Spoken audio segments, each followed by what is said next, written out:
നമസ്കാരം.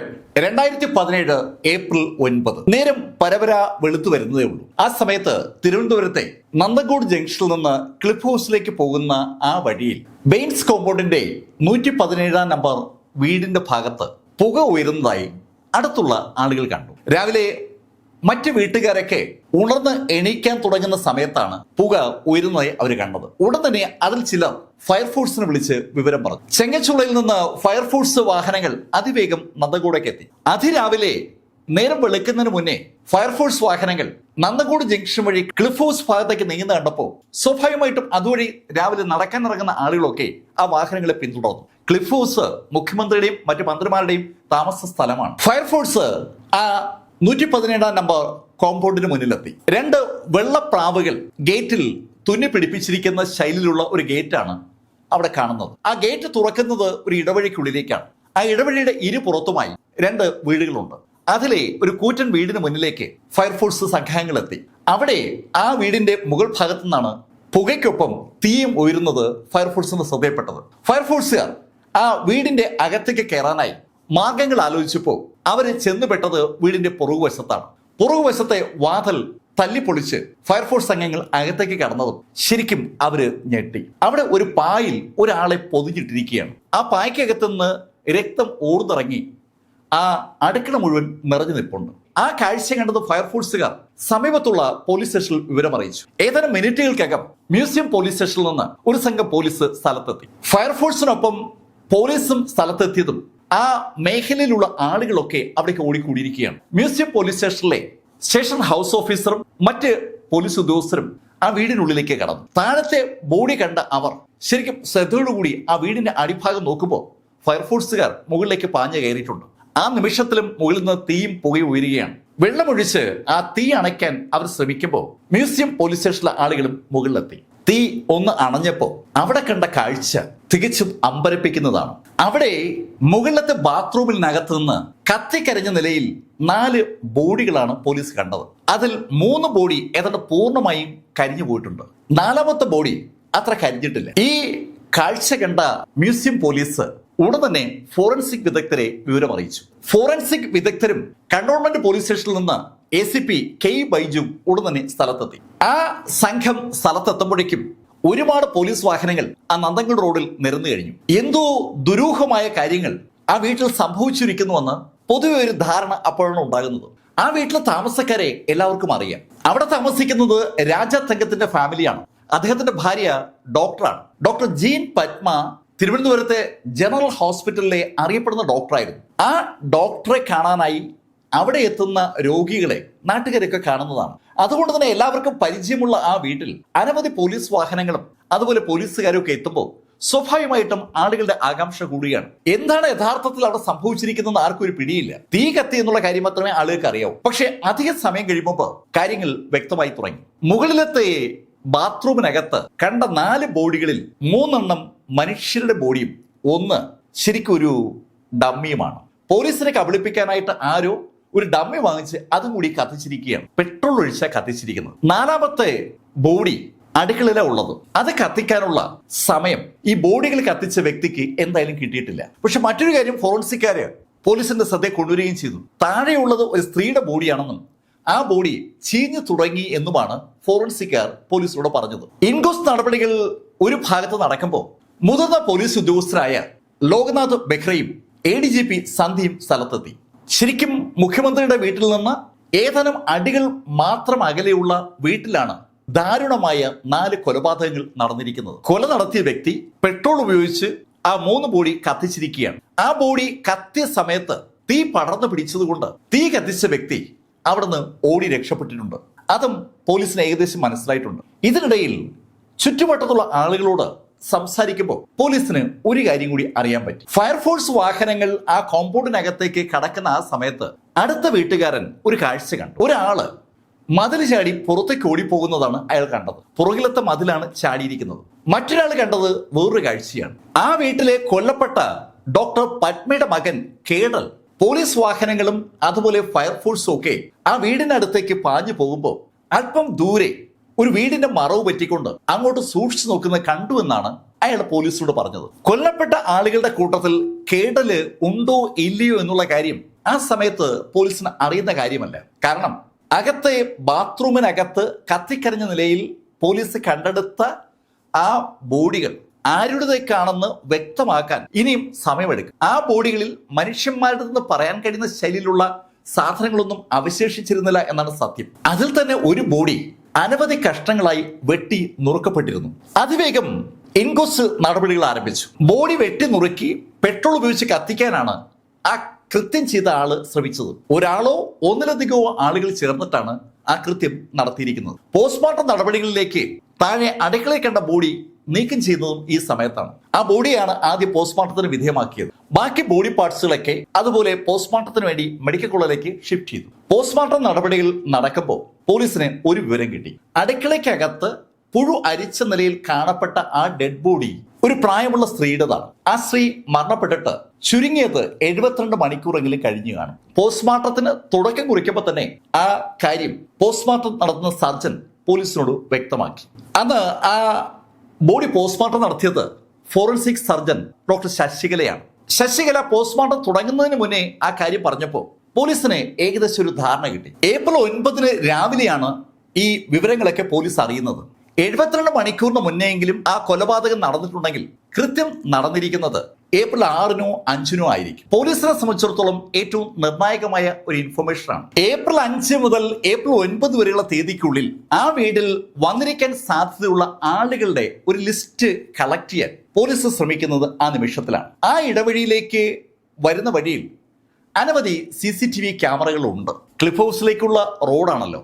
ആ ക്ലിഫ് ഹൗസിലേക്കുള്ള റോഡിലൂടെ കടന്നു പോകുന്ന വാഹനങ്ങൾ എല്ലാം CCTVയിൽ പതിയും. ആ വിഷ്വലുകൾ ശേഖരിച്ച മ്യൂസിയം പോലീസ് സ്റ്റേഷനിലെ അന്വേഷണ ഉദ്യോഗസ്ഥരും അവർക്ക് മുകളിലുള്ള ആളുകളും ആ വിഷ്വലുകൾ വിലയിരുത്തി. ആ വിഷ്വലുകൾ പരിശോധിച്ച പോലീസിന്റെ ശ്രദ്ധയിൽ ആദ്യം പെട്ടത് ഭക്ഷണ സാധനങ്ങൾ ഡെലിവറി ചെയ്യുന്ന ആളുകളുടെ യൂണിഫോമാണ്. ആ വീട്ടിൽ ഭക്ഷണം കൊടുക്കാനായി ആരൊക്കെ പോയിട്ടുണ്ട്. പോലീസ് ആ വിഷയത്തെ കണക്ട് ചെയ്ത് ഒരു അന്വേഷണം നടത്തിയപ്പോൾ അവിടെ ഈ 5 9 ഇടയിൽ ഭക്ഷണം ഡെലിവറി ചെയ്ത സ്ഥാപനത്തിലെ ജീവനക്കാരനെ അവർക്ക് കിട്ടി. പോലീസിനെ സംബന്ധിച്ചിടത്തോളം ഏറ്റവും നിർണായകമായ ഒരു ഇൻഫർമേഷനാണ് ആ ചെറുപ്പക്കാരൻ പോലീസിന് നൽകിയത്.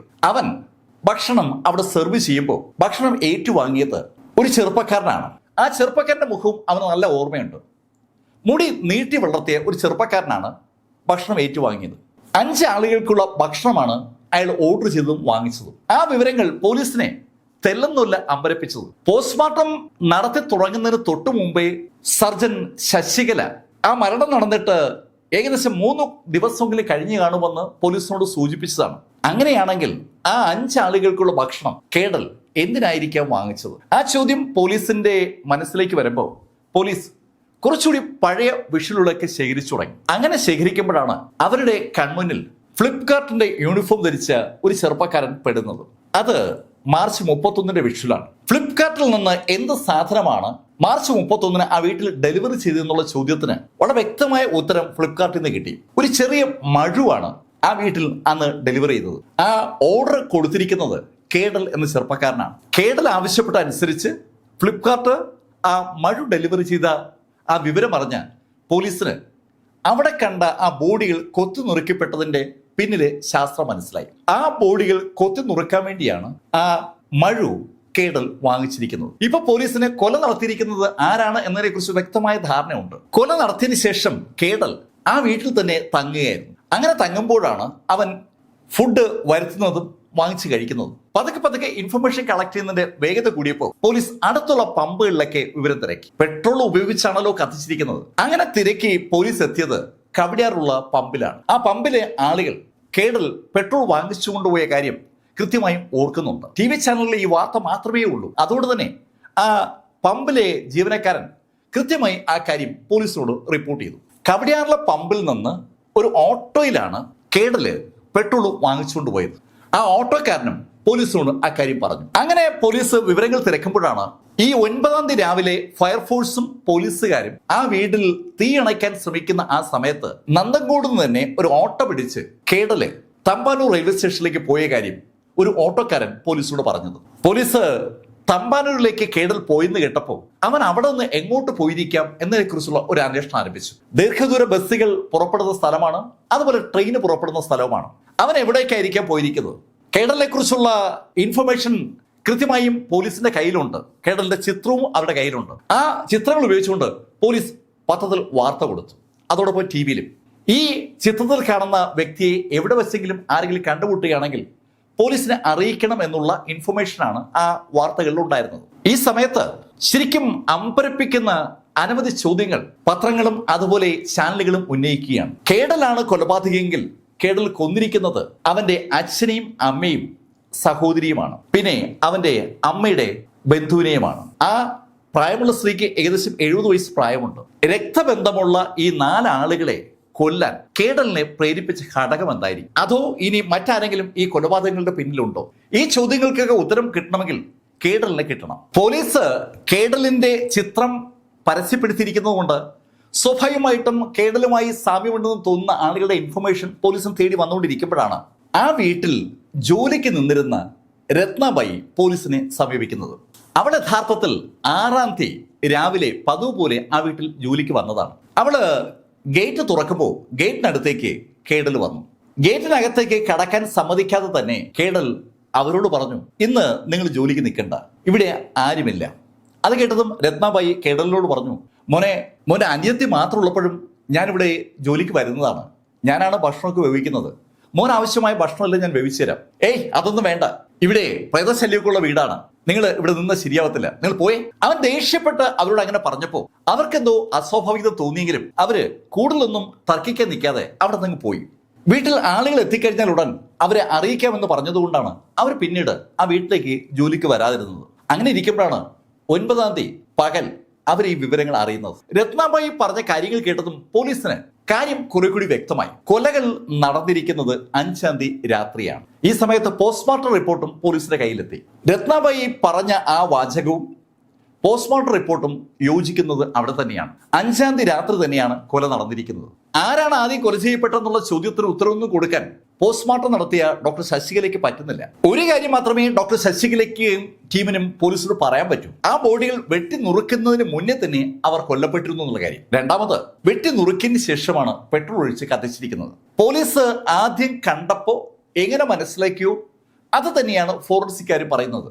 അതിനപ്പുറത്തേക്ക് എന്തെങ്കിലും പറയാനോ നൽകാനോ പറ്റുന്ന ശരിയിൽ അവിടെ തെളിവുകൾ അവശേഷിച്ചിരുന്നില്ല എന്നതാണ് സത്യം. പോലീസ് ഈ സമയത്തൊക്കെ 112-ാം നമ്പർ ബംഗ്ലാവ് ശരിക്കും അരിച്ചു പറക്കുന്നുണ്ട്. അവിടെ മുഴുവൻ തീപിടിച്ച് കറുത്ത് കരിവാളിച്ചിരിക്കുകയാണ്.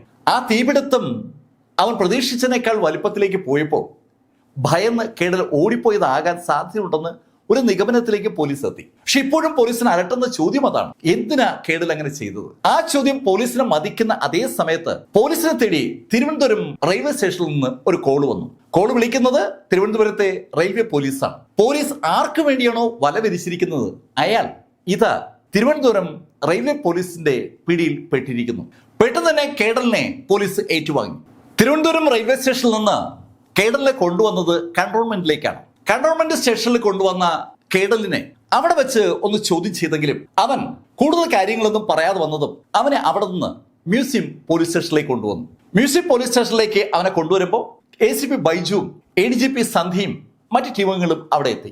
വിശദമായ ഒരു ചോദ്യം ചെയ്യൽ അവിടെ വെച്ചാണ് ആരംഭിച്ചത്. മ്യൂസിയം പോലീസ് സ്റ്റേഷനിൽ നിന്ന് ഏകദേശം ഒരു 250-300 മീറ്റർ മാത്രം അകലെയാണ് കേടലിന്റെ വീടെന്ന് പറയുന്നത്. മ്യൂസിയം പോലീസ് സ്റ്റേഷനിലെ ആ പ്രത്യേക മുറിയിൽ കേടലിനെ ചോദ്യം ചെയ്തു തുടങ്ങി. ACP ബൈജു കേടലിനോട് ചോദിച്ചു, നീ എന്തിനാ നിന്റെ അച്ഛനും അമ്മയും സഹോദരിയും അതുപോലെ വല്യമ്മയൊക്കെ കൊന്നത്? ആ ചോദ്യം കേട്ടതും അവൻ അല്പനേരം ബൈജുവിനെയും ബാക്കിയുള്ള ആളുകളെയും ഒന്ന് നോക്കിയതിനു ശേഷം അവരോട് പറഞ്ഞു, ഞാനേ ഈ ആസ്ട്രൽ പ്രൊജക്ഷൻ പ്രാക്ടീസ് ചെയ്യുന്ന ആളാണ്. ആസ്ട്രൽ പ്രൊജക്ഷനോ? അതെന്താ സംഭവം? സർ, ആസ്ട്രൽ പ്രൊജക്ഷൻ പ്രാക്ടീസ് ചെയ്യുമ്പോൾ ഒരു കാര്യം നമുക്ക് കാണാൻ പറ്റും. ആരെങ്കിലുമൊക്കെ മരിക്കുമ്പോൾ അവരുടെ ബോഡിയിൽ നിന്ന് ആത്മാവ് പുറത്തേക്ക് പോകുന്ന കാണാൻ പറ്റും. ഞാനേ എന്റെ അച്ഛന്റെ അമ്മയുടെയും പെങ്ങളുടെയൊക്കെ ബോഡിയിൽ നിന്ന് ആ ആത്മാവ് പുറത്തു പോകുന്ന കാണാൻ വേണ്ടിയാണ് അവരെ കൊന്നത്. കേടൽ ആ വാചകം പറഞ്ഞപ്പോൾ ശരിക്കും ആ അന്വേഷണ മുറി ഏതാണ്ട് പൂർണ്ണമായും നിശബ്ദമായി എന്ന് പറയാം. ഈ സമയത്താണ് ADGP സന്ധ്യ അങ്ങോട്ടേക്ക് വരുന്നത്. അവരും ആ വിവരം കേട്ട് ശരിക്കും ഞെട്ടിപ്പോയി.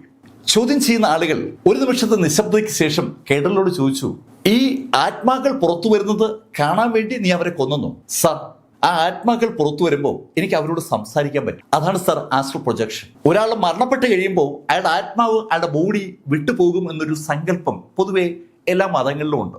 അത്തരൊരു വിശ്വാസമുള്ള കേഡൽ ആ ആത്മാവിനെ നേരിട്ട് കണ്ട് സംസാരിക്കാൻ വേണ്ടി അവൻ ഏറ്റവും പ്രിയപ്പെട്ട ആളുകളെ തന്നെ കൊലപ്പെടുത്തിയെന്ന് കേട്ടപ്പോൾ അത് വിശ്വസിക്കാൻ അന്വേഷണ സംഘത്തിന് ശരിക്കൊരു ബുദ്ധിമുട്ട്. അവർക്ക് അവൻ പറയുന്നത് അങ്ങോട്ട് വിശ്വസിക്കാനേ പറ്റുന്നില്ല. എന്തായാലും അവനെയും കൊണ്ട് പോലീസ് സംഘം ആ നന്ദൻകോടുള്ള 117 നമ്പർ വീട്ടിലെത്തി. ആ വീട്ടിൽ അവൻ ഓരോ സ്ഥലവും കാണിച്ച് അവൻ നടത്തിയ കൊലപാതകത്തിന്റെ വിശദ വിവരങ്ങൾ പോലീസിനോട് പറഞ്ഞു. ആ വിവരങ്ങൾ പറയുന്നതിനിടയിൽ അവൻ എന്തുകൊണ്ട് ആ കൊലപാതകങ്ങൾ നടത്താൻ കാരണമായി എന്ന കാര്യവും പോലീസിനോട് പറഞ്ഞു തുടങ്ങിയാണ്. അവന് താല്പര്യമില്ലാത്ത വിഷയങ്ങളിലേക്ക് അവന്റെ പിതാവ് എത്തിച്ചതാണ് അവന് വീട്ടുകാരോട് എതിർപ്പുണ്ടാകാനുള്ള കാരണമെന്നുകൂടി അവൻ ഇതിൽ പറയുകയാണ്. അവന്റെ പിതാവ് ഫിലിപ്പൈൻസിൽ അവൻ MBBS അഡ്മിഷൻ വാങ്ങിച്ചു കൊടുത്തിരുന്നു. അവൻ ഏകദേശം 1 കൊല്ലത്തോളം മെഡിസിൻ പഠിക്കുകയും ചെയ്തു. ആ പഠിത്തം 1 വർഷം കഴിഞ്ഞപ്പോൾ അവസാനിപ്പിച്ച് അവൻ തിരിച്ച് വീട്ടിലേക്ക് വന്നു. വീട്ടിലെത്തി അവനെ വീട്ടിൽ നിൽക്കാൻ അനുവദിക്കാതെ പിതാവ് ഓസ്ട്രേലിയയിലേക്കാണ് അയച്ചത്. അവിടെ എഞ്ചിനീയറിംഗ് കോഴ്സിലാണ് അദ്ദേഹം അവൻ അഡ്മിഷൻ വാങ്ങിച്ചു കൊടുത്തത്. അദ്ദേഹത്തിന്റെ മറ്റു മക്കളെ പോലെ തന്നെ ഇവനും പഠിച്ച് ഒരു സംഭവമാകണമെന്ന ഒരു ആഗ്രഹം അയാൾക്ക് ഉണ്ടായിരുന്നത് കൊണ്ടാണ് അദ്ദേഹം അവനെ ഓസ്ട്രേലിയക്ക് അയച്ചത്. അവിടെ കുറച്ചു നാൾ പഠിച്ച കേഡൽ പഠിത്തം മുഴുവിക്കാതെ അവിടെ നിന്ന് തിരിച്ചു വന്നു. വീട്ടിൽ തിരിച്ചെത്തിയ അവൻ ഒറ്റയ്ക്ക് എപ്പോഴും മുകളിലത്തെ നിലയിൽ തന്നെ കഴിയും. മുകളിലത്തെ നിലയിൽ അവന്റെ മുറിയിൽ അവന് സന്തത സഹചാരിയായി ഉണ്ടായിരുന്നത് ഒരു കമ്പ്യൂട്ടറാണ്. ആ കമ്പ്യൂട്ടറിൽ അവൻ ഗെയിം ഡെവലപ്പ് ചെയ്യുന്ന ആക്ടിവിറ്റിക്ക് അടിമപ്പെട്ടു എന്ന് വേണമെങ്കിൽ പറയാം. ധാരാളം ഗെയിമുകൾ അവൻ ഡെവലപ്പ് ചെയ്യുന്നത്.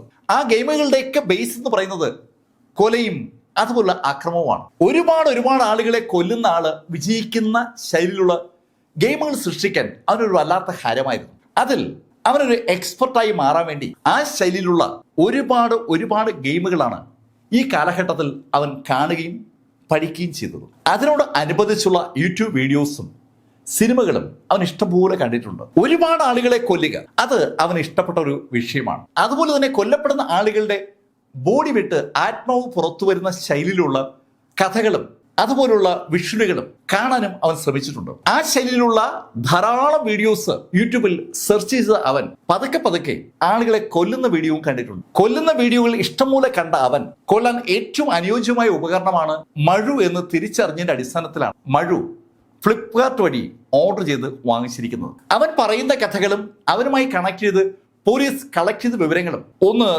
ഉരസി നോക്കുമ്പോൾ പോലീസിന് ഏകദേശം കഥ മനസ്സിലാവുകയാണ്. ഇതിനിടയിലാണ് അവൻ ആ കൊലപാതകങ്ങൾ നടത്തിയ രീതി പോലീസിനോട് പറഞ്ഞത്. അവൻ വീട്ടിൽ എല്ലാവരും ഭക്ഷണം കഴിക്കാൻ ഇരുന്നപ്പോൾ അവന്റെ അമ്മയെ അവനുണ്ടാക്കിയ ഗെയിം കാണാൻ വേണ്ടി മുകളിലത്തെ നിലയിലേക്ക് വിളിച്ചു. കഴിഞ്ഞ കുറേ വർഷങ്ങളായി അവന്റെ കാര്യത്തിൽ അവന്റെ അച്ഛനും അമ്മയ്ക്കും ഒരു വിഷമമുണ്ട്. ജനറൽ ഹോസ്പിറ്റലിലെ അറിയപ്പെടുന്ന ഡോക്ടറായിരുന്ന അവർക്ക് അവരുടെ മക്കളൊക്കെ നല്ല നിലയിൽ എത്തണമെന്ന് ആഗ്രഹമുണ്ട്. അതുകൊണ്ടാണ് അവനെ ആദ്യം MBBS പഠിക്കാനും പിന്നീട് എഞ്ചിനീയറിംഗ് പഠിക്കാനൊക്കെ വിട്ടത്. അവൻ ഒരിടത്തും എത്തിയില്ല എന്നൊരു വിഷമം സ്വാഭാവികമായും ഡോക്ടർ പത്മയുടെ മനസ്സിലുണ്ട്. അതുകൊണ്ട് തന്നെ തന്റെ മകൻ ഒരു അടിപൊളി കമ്പ്യൂട്ടർ ഗെയിം ഉണ്ടാക്കിയെന്ന് പറഞ്ഞപ്പോൾ അത് കാണാനുള്ള ആകാംക്ഷയോടുകൂടി അവർ മുകളിലെത്തി.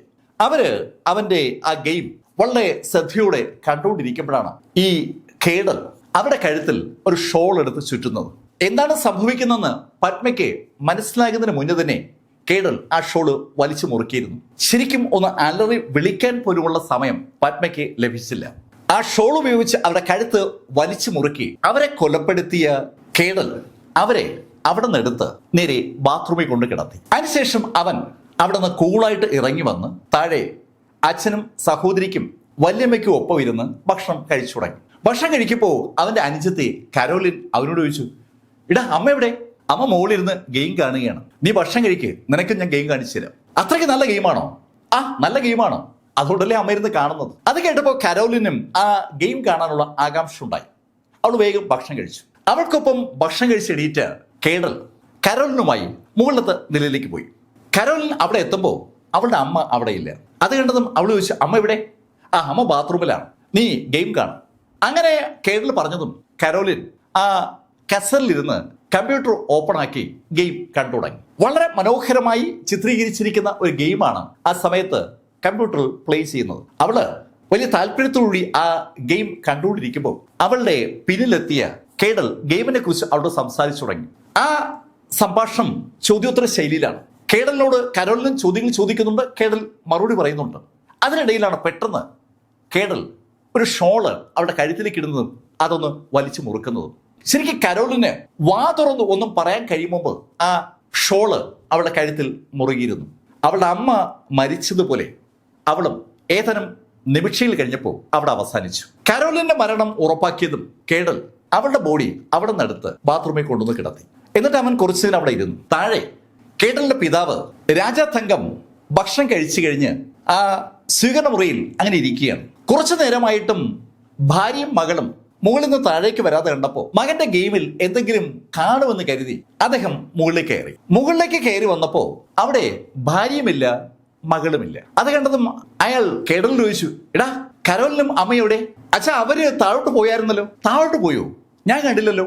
അച്ഛാ അത് പോട്ടെ, അച്ഛൻ വന്നതല്ലേ, ഗെയിം കാണും. അങ്ങനെ പറഞ്ഞതും അയാൾ കൂടുതലൊന്നും ആലോചിക്കാതെ ആ കമ്പ്യൂട്ടറിന്റെ മുന്നിലേക്ക് ഇരുന്നു. കേഡൽ ആ ഗെയിം ഓണാക്കി അത് അച്ഛനെ കാണിച്ചു തുടങ്ങി. വളരെ മനോഹരമായി ഉണ്ടാക്കിയിരിക്കുന്ന ആ ഗെയിം കണ്ട രാജയ്ക്ക് മകന്റെ കഴിവിൽ ഒരു അഭിമാനമൊക്കെ തോന്നുകയും ചെയ്തു. ആ സമയത്താണ് കേഡൽ അമ്മയും അനുജത്തെയും ഒഴിവാക്കി അതേ ശൈലിയിൽ ഷോള് അവന്റെ പിതാവിന്റെ കഴുത്തിലേക്ക് ഇടുന്നത്. കഴുത്തിലേക്ക് ഇട്ട അതേ നിമിഷം തന്നെ അവൻ ആ ഷോള് വലിച്ചെങ്കിലും മറ്റു രണ്ടുപേരെക്കാളും റിഫ്ലക്ഷൻ രാജയ്ക്ക് ഉണ്ടായിരുന്നതുകൊണ്ട് രാജ ആ ഷോൾ കയറി പിടിച്ചു. എന്തോ സംഭവിക്കാൻ പോകുന്നു എന്നൊരു തോന്നൽ അയാൾ ഉണ്ടാക്കിയത് കൊണ്ടാണ് പെട്ടെന്ന് അയാൾ കൈ മുകളിലേക്ക് വലിച്ച് ആ ഷോൾ പിടിക്കുന്നത്. ആ നിമിഷത്തിലാണ് ഇടത് കൈയിൽ കരുതുന്ന മഴു കേഡൽ വലത് കൈയിലേക്ക് മാറ്റുന്നതും ആ മഴു കൊണ്ട് രാജയെ ആഞ്ഞു വെട്ടുന്നതും. തികച്ചും അപ്രതീക്ഷിതമായി ആ മഴു രാജയുടെ കഴുത്തിൽ ആഞ്ഞു പതിച്ചപ്പോൾ അയാൾക്ക് ആ ഷോളെ പിടിച്ചു വലിക്കാനുള്ള ആ ഒരു ബലം നഷ്ടമായി. അടുത്ത ഏതാനും നിമിഷങ്ങൾ കൊണ്ട് രാജയെ ആ കസേരയിൽ ഇട്ട് തന്നെ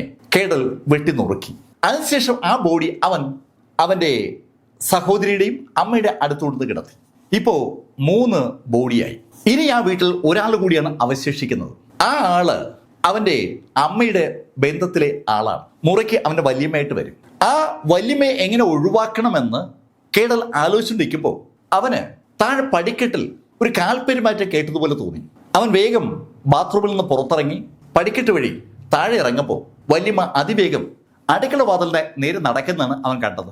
ആ അടുക്കള വാതിൽ തുറന്ന് പുറത്തേക്കിറങ്ങി ഓടുക എന്നുള്ളതായിരുന്നു ലളിതയുടെ ലക്ഷ്യം. അത് മനസ്സിലാക്കിയ കേഡൽ ആ അടുക്കളയിട്ട് തന്നെ അവരെ വെട്ടി അവരെ ഒരു പായിൽ പൊതിഞ്ഞവിടെ കിടത്തിയിട്ട് കേഡൽ എണീറ്റ് കൈയും കാലും ഒക്കെ കഴുകി അവിടെ ആ സ്വീകരണ മുറിയിൽ വന്നിരുന്നു. സ്വീകരണ മുറിയിൽ കുറെ നേരം വെറുതെ ഇരുന്ന അവൻ അതിനുശേഷം നടന്ന് മുകളിലത്തെ നിലയിൽ പോയി. അവിടെയുള്ള ആ കമ്പ്യൂട്ടർ ഓണാക്കി അവൻ ആ ഗെയിം കണ്ടിരിക്കുകയാണ്. ഗെയിമൊക്കെ കണ്ടിരിക്കുമ്പോഴാണ് അവന് ഭക്ഷണം കഴിക്കാനുള്ള താല്പര്യം ഉണ്ടായത്.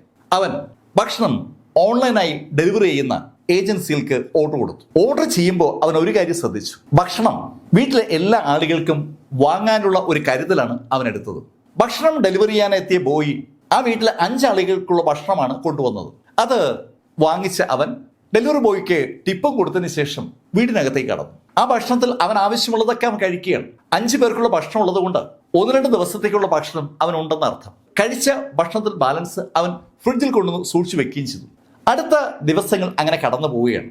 അപ്പോഴും അവനിങ്ങനെ ആലോചിക്കുന്നത് ആ ബോഡികൾ എന്ത് ചെയ്യണമെന്നാണ്. അതിനെക്കുറിച്ച് ആലോചിച്ചപ്പോഴാണ് അവന്റെ മനസ്സിൽ ആ ബോഡികൾ കത്തിക്കാനുള്ള ആലോചന വന്നത്. അങ്ങനെ ഒരു ആലോചന അവന്റെ മനസ്സിലേക്ക് വന്നതും വീട് പൂട്ടി പുറത്തിറങ്ങിയ കേഡൽ നന്ദൻകോട് ജംഗ്ഷനിൽ വന്നിട്ട് അവിടെ നിന്ന് ഒരു ഓട്ടോ പിടിച്ച് നേരെ കവടിയാറിലെ പെട്രോൾ പമ്പിലെത്തി. ആ പെട്രോൾ പമ്പിൽ അവൻ വരുമ്പോൾ അവന്റെ കയ്യിൽ കന്നാസ് ഉണ്ട്. ആ കന്നാസിൽ പെട്രോൾ വാങ്ങിക്കുമ്പോൾ ഓട്ടോക്കാരൻ അവനോട് ചോദിക്കുകയും ചെയ്തു, എന്താ മോനെ പെട്രോൾ കന്നാസി വാങ്ങുന്നത്? ചേട്ടാ, കാർ എടുത്തിട്ട് കുറെ ദിവസമായി, പെട്രോൾ തീർന്നായിരുന്നേ, അതുകൊണ്ടാ കന്നാസി കുറച്ച് വാങ്ങാൻ വിചാരിച്ചത്. അങ്ങനെ കേഡൽ പറഞ്ഞപ്പോൾ ഓട്ടോക്കാരൻ ഒന്ന് ചിരിക്കുകയും ചെയ്തു. ആ കന്നാസുമായി നന്ദൻകോട് വീടിനടുത്തെത്തിയ കേഡൽ ഓട്ടോക്കാരന് പൈസ കൊടുത്തതിന് ശേഷം ഗേറ്റ് അടച്ച് അകത്ത് കടന്നു. ഇത് സംഭവിക്കുന്നത് 8-ാം തീയതി പകലാണ്. ഓട്ടോക്കാരനെ വിട്ടതിന് ശേഷം വീടിനകത്തേക്ക് കടന്ന കേഡൽ പെട്രോളുമായി നേരെ എത്തിയത് അവന്റെ ബെഡ്റൂമിലേക്കാണ്. അവിടെ അവന്റെ ബെഡ്റൂമിൽ ആ ബാത്റൂമിൽ അവന്റെ അച്ഛനും അമ്മയും അതുപോലെ സഹോദരിയും കിടക്കുകയാണ്. അച്ഛൻ അവൻ യഥാർത്ഥത്തിൽ വെട്ടി നുറുക്കിയിട്ടിരിക്കുകയാണ്. ആ ബോഡിയിലേക്ക് നോക്കിയ അവന് ഒരു ഐഡിയ പെട്ടെന്നുണ്ടായി. ആ 3 ബോഡിയും താഴെയുള്ള വല്യമ്മയുടെ ബോഡി കത്തിച്ചാൽ സ്വാഭാവികമായിട്ടും അവിടെ എത്തുന്ന അന്വേഷണ സംഘം അവനെ കാണാതെ വരുമ്പോൾ അവനാണ് ഈ കൊലപാതകങ്ങൾ നടത്തിയെന്ന് മനസ്സിലാക്കും. അവനാണ് കൊല നടത്തിയെന്ന് പോലീസിന് മനസ്സിലായാൽ അവനെ പോലീസ് പോക്കും. അവൻ എവിടെ പോയാലും പോലീസ് പോക്കും. അങ്ങനെ ഒരു ചിന്ത അവന്റെ മനസ്സിലേക്ക് വന്നപ്പോൾ പോലീസിനെ കബളിപ്പിക്കാനുള്ള ഒരു ഐഡിയ അവൻ വർക്കൗട്ട് ചെയ്തു. അവൻ യൂട്യൂബൊക്കെ സെർച്ച് ചെയ്ത് പല കാര്യങ്ങളും പഠിക്കുന്ന ആളാണ്. അവൻ നേരെ പോയത് ഒരു മാൻക്വിൻ വാങ്ങാനാണ്. നമ്മുടെ തുണിക്കടകളിലൊക്കെ പുരുഷന്മാരുടെയും സ്ത്രീകളുടെയൊക്കെ മാൻകുനികൾ ഇരിക്കുന്ന നിങ്ങൾ കണ്ടിട്ടുണ്ടാവും. അത്തരത്തിലുള്ള ഒരു മാൻകുൻ വാങ്ങി വീട്ടിലെത്തിയ അവൻ ആ മാൻകുനിൽ അവന്റെ ഡ്രസ്സൊക്കെ ധരിപ്പിച്ചു. കണ്ടാൽ അവനാണെന്നേ ആർക്കും തോന്നാവൂ. ആ രൂപത്തിൽ അവനാണെന്ന് തോന്നുന്ന ശൈലിയിലുള്ള മാറ്റങ്ങളൊക്കെ വരുത്തിയതിനു ശേഷം അവനങ്ങനെ കാത്തിരിക്കുകയാണ്. പരിസരത്തുള്ള ആളുകളൊക്കെ ഉറങ്ങിയതിനു ശേഷം ബോഡി കത്തിക്കണം. അതാണ് അവന്റെ ഐഡിയ. അങ്ങനെ കാത്തിരുന്ന അവൻ 8-ാം തീയതി രാത്രി ശരിക്കും ഉറങ്ങിപ്പോവുകയാണ്. അവൻ ഉറക്കത്തിൽ ഞെട്ടി ഉണരുമ്പോഴേക്കും 9-ാം തീയതി രാവിലെ ഏകദേശം 4 മണിയാകാറായി. ഇനിയും താമസിച്ചാൽ ശരിയാകില്ല എന്ന് തോന്നിയതുകൊണ്ട് അവൻ ആ 3 ബോഡിക്കൊപ്പം അവൻ്റെ ആ മോഡലും കൂടി കൊണ്ട് കിടത്തി. 4 അടുപ്പിച്ച് കിടത്തിയതിനു ശേഷം അതിലെല്ലാത്തിലും പെട്രോൾ ഒഴിച്ചു. അതിനുശേഷം അവൻ ആ ബോഡിക്ക് തീ കൊടുക്കുകയായിരുന്നു. പെട്രോൾ ഒഴിക്കപ്പെട്ട ബോഡികളായതുകൊണ്ട് അതിവേഗം തീ കത്തിപ്പടർന്നു. ആ തീ അവിടെ കത്തിപ്പടരുമ്പോൾ അത് ഉണ്ടാക്കി പുക അവന്റെ മുറിയിലേക്കും ആ മുറിയിൽ നിന്ന് പുറത്തേക്കുള്ള ബാൽക്കണിയിലേക്കും വന്നു. വൻതോതിൽ പുക പടർന്നതും ആ പുകയ്ക്കുള്ളിൽ തീ കാണാൻ പറ്റാത്ത ശരിയിൽ ആ മുറി അങ്ങ് നിറഞ്ഞു. ഭയന്നുപോയ കേഡൽ അതിവേഗം ആ മുറിയിൽ നിന്ന് താഴെ ഇറങ്ങി. ഈ സമയത്ത് ആ എൻറ്റയർ 2ാമത്തെ നിലയും ഏതാണ്ട് പുക കൊണ്ട് നിറഞ്ഞിരിക്കുകയാണ്. ആ പുകയ്ക്കുള്ളിൽ തീ ആളിപ്പടർന്ന് അവന് കാണാം. സ്വാഭാവികമായിട്ട് ആ കാഴ്ച അടുത്തുള്ള വീടുകളുടെ ശ്രദ്ധ പിടിച്ചു പറ്റുന്നത് അവൻ കാണുകയും ചെയ്തു. പല വീടുകളിലും ലൈറ്റുകൾ വീഴുകയാണ്. ആ ലൈറ്റുകൾ ഓണാക്കിയ ആളുകൾ പലരും കേഡലിന്റെ വീട്ടിലേക്ക് നോക്കുന്നതും എന്തൊക്കെയോ പറയുന്നതൊക്കെ അവന് കാണാൻ പറ്റുന്നുണ്ട്. തീ ആളിപ്പടർന്ന് കണ്ടതും കേഡൽ മുൻവശത്തെ വാതിലിന്റെ പ്രത്യേക ലോക്കിംഗ് സംവിധാനം ഉപയോഗിക്കാൻ തീരുമാനിക്കുന്ന അപ്പോഴാണ് അടുക്കള വാതിൽ ലോക്ക് ചെയ്ത അവൻ മുൻവശത്തെ വാതിൽ പുറത്തുനിന്ന് പൂട്ടിയിട്ട് താക്കോല് അകത്തേക്ക് ഇട്ടു. ഇപ്പോൾ ആ വീടിന്റെ മുൻഭാഗവും പുറകുഭാഗവും പൂട്ടിയിരിക്കുകയാണ്. സ്വാഭാവികമായിട്ടും അവിടെ അന്വേഷിച്ചെത്തുന്ന പോലീസിന് ഒരു കാര്യം വ്യക്തമാകും. അകത്തുണ്ടായിരുന്ന ആ വല്യമ്മയെ കൊന്നതിന് ശേഷം അകത്തുള്ള 4 പേരും ആത്മഹത്യ ചെയ്തിരിക്കുകയാണ്. അവരുടെ പുറത്ത് പെട്രോൾ ഒഴിച്ച് അവര് സ്വയം കത്തിച്ച് ആത്മഹത്യ ചെയ്തതാണ്. അങ്ങനെ ഒരു ചിന്തയായിരിക്കും പോലീസിനുണ്ടാവുക.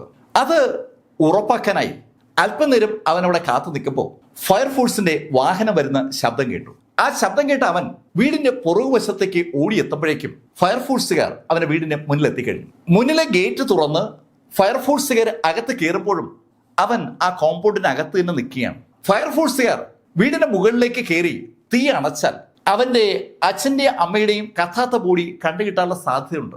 അങ്ങനെ വന്നാൽ പ്രശ്നമാകുമല്ലോ എന്നവൻ ആലോചിക്കുമ്പോഴേക്കും ഫയർഫോഴ്സുകാർ മുൻവശത്ത് വാതിൽ തുറക്കാൻ പറ്റാതെ പുറകോട്ട് വരുന്നത് അവന്റെ ശ്രദ്ധയപ്പെട്ടു.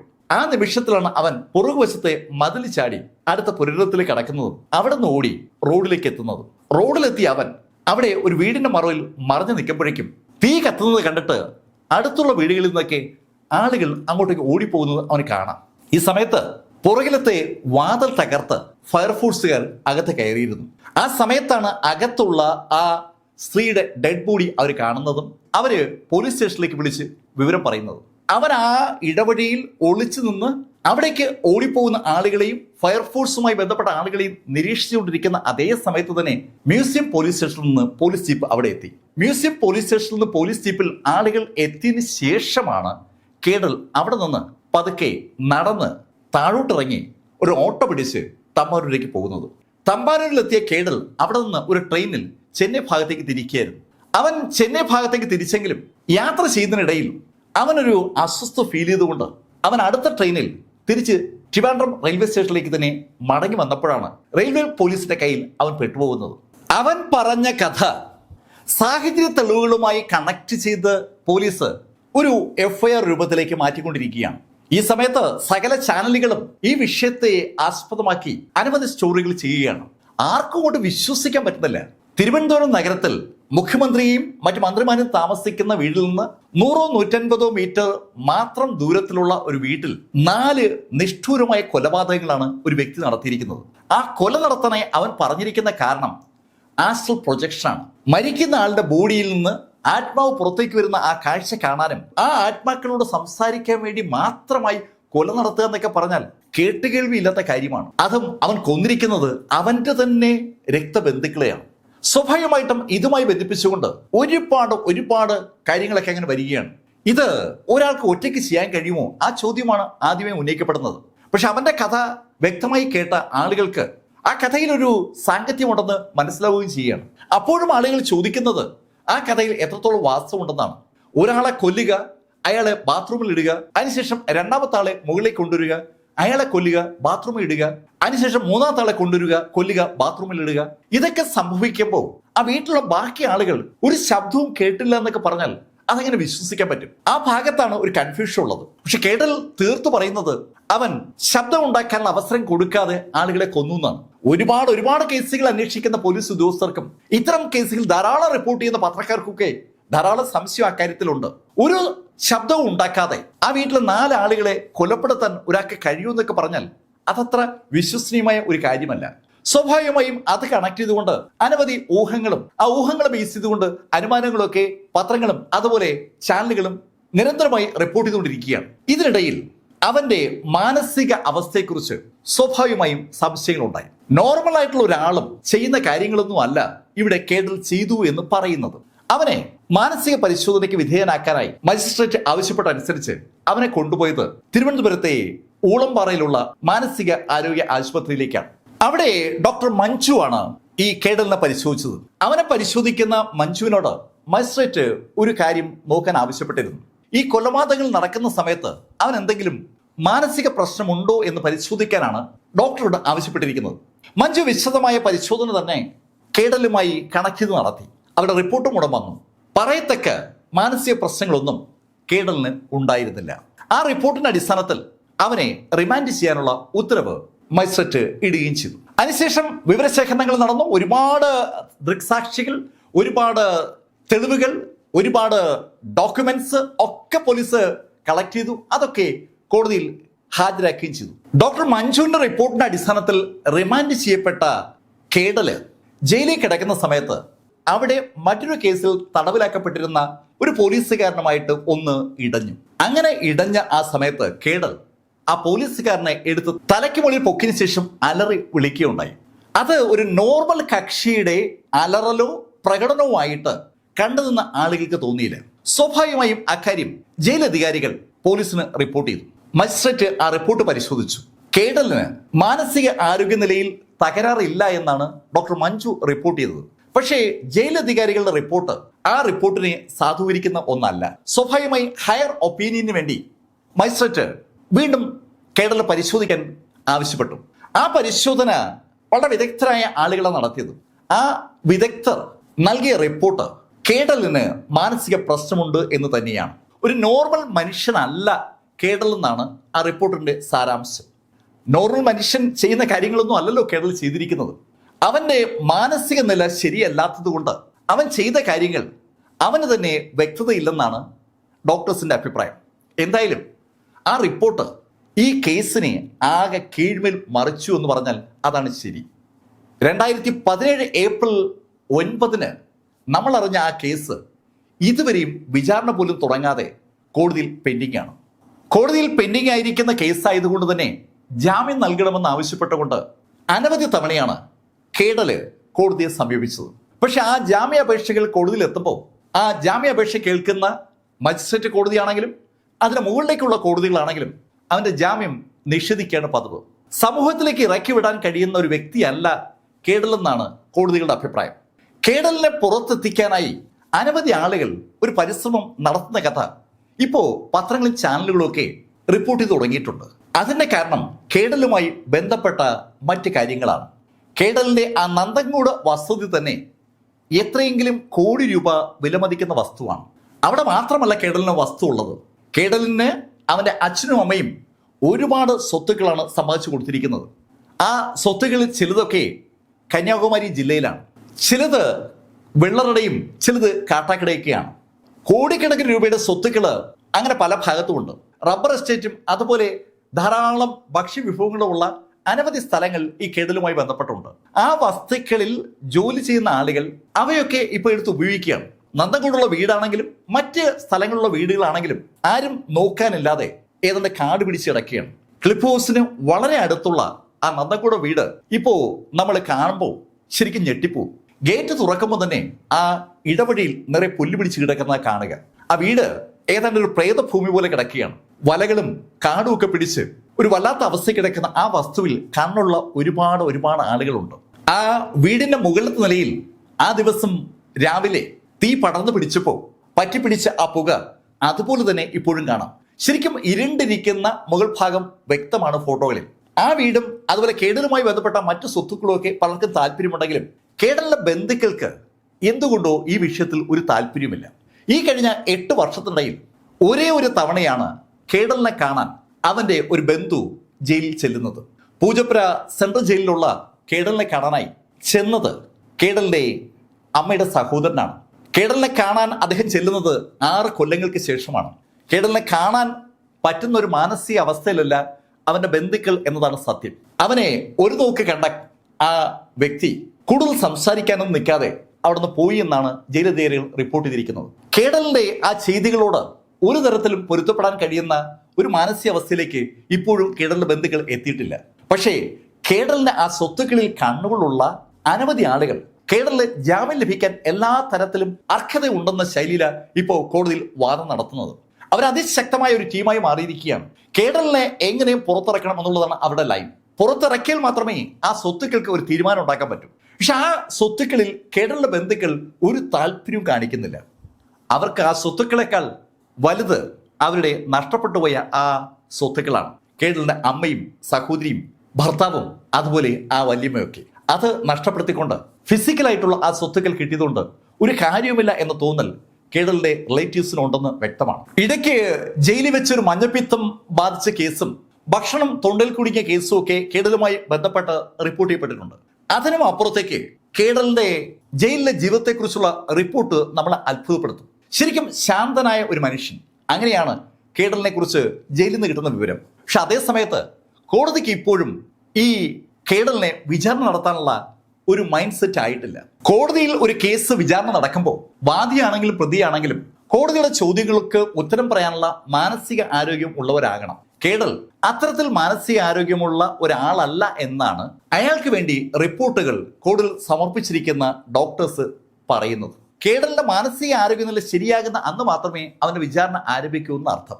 കേട്ടുകേൾവിയില്ലാത്ത ഒരു കാര്യമാണ് നമ്മൾ കേൾക്കുന്നത്. പക്ഷെ 4 പേര് നിഷ്ഠൂരം കൊന്ന ഒരാള് വിചാരണയിൽ ഒന്നും പങ്കെടുക്കാതെ അങ്ങനെ സസുഖം ഇപ്പോ പൂജപ്പുരയിൽ കഴിയുന്നു എന്നത് മാത്രമാണ് ഈ കേസുമായി ബന്ധപ്പെട്ട് ഇപ്പോൾ നമുക്ക് റിപ്പോർട്ട് ചെയ്യാനുള്ളത്. എന്തായാലും ഇതൊക്കെ ഈ കേരളത്തിൽ സംഭവിക്കുമോ എന്ന് ആ കേസ് റിപ്പോർട്ട് ചെയ്യപ്പെട്ട കാലത്ത് എല്ലാവരും പരസ്പരം ചോദിച്ചിരുന്നതാണ്. ആ ചോദ്യം ഇപ്പൊ ആരും അധികം ചോദിക്കില്ല. കാരണം നമ്മള് വെഞ്ഞാറമൂടിൽ അഫാൻ നടത്തിയ കൊലപാതകങ്ങൾ കണ്ട ആളുകളാണ്. ഇത്തരത്തിലുള്ള കൊലപാതകങ്ങൾ ഇഷ്ടം പോലെ ഇപ്പോ പല സ്ഥലത്തും നടക്കുകയാണ്. ആളുകളുടെ മനസ്സ് പതറുമ്പോൾ അവർ കൊല നടത്തി പോകുന്നതാണെന്നൊക്കെ പറഞ്ഞാലും ഇവിടെ ഈ കേഡലിന്റെ കേസിൽ അതൊന്നും ബാധകമല്ല. വളരെ വ്യക്തമായി പ്ലാൻ ചെയ്ത അവൻ ഈ കൊലകളൊക്കെ നടത്തിയിരിക്കുന്നത്. ഫ്ലിപ്കാർട്ടിൽ നിന്ന് മാർച്ച് 31 ആ മഴ വരുത്താനായി അവനെടുത്ത തീരുമാനവും ആ ഗെയിം കാണിക്കാനായി അവൻ ഓരോരുത്തരും മുകളിൽ കൊണ്ടുവന്നതും ഭക്ഷണം വരുത്തിയതും പെട്രോൾ വാങ്ങിച്ചതും പ്ലാൻ ചെയ്ത് അവിടുന്ന് പോയതൊക്കെ വ്യക്തതയുള്ള ക്ലാരിറ്റിയുള്ള മനസ്സിന്റെ ഉടമയുടെ ലക്ഷണമാണ്. അവനൊരു ക്രിമിനലാണ്. ആ ക്രിമിനലിനെ വിചാരണ ചെയ്യാതെ ഇങ്ങനെ കൊണ്ടുപോയി അവസാനം അവനെ മോചിപ്പിക്കുന്നതിലേക്കാണ് നിയമവ്യവസ്ഥ നീങ്ങുന്നതെങ്കിൽ കഷ്ടം എന്നല്ലാതെ മറ്റൊന്നും പറയാനില്ല. ഈ കഥ നിങ്ങളോട് പറഞ്ഞത് എം ലൈഫിൽ നിന്ന് BS ചന്ദ്രമോഹൻ. കമന്റിൽ ചെയ്യുക. Thank you.